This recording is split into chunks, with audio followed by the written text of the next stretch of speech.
שלום לכולם, אפשר ללמוד מהמחשב, כותבים קובייה הונגרית באינטרנט ואנשים מלמדים בווידאוים, אבל אני מלמד אחרי שהקובייה פתורה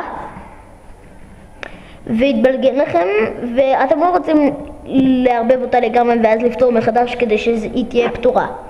אז מה שעושים זה פשוט ככה, במקרה הזה זה מה שעושים.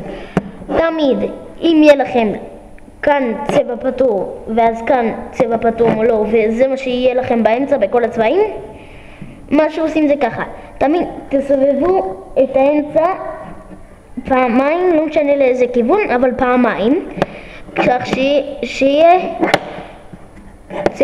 צבע ובאמצע. עכשיו זוכרים מהסרטונים הקודמים, אנחנו מורידים את זה, מסובבים פעמיים עד שיש שורה, מעלים לצבע, אז מסובבים עוד פעמיים. אוקיי? פשוט מאוד, תראו בסרטון הבא, פרק אחר.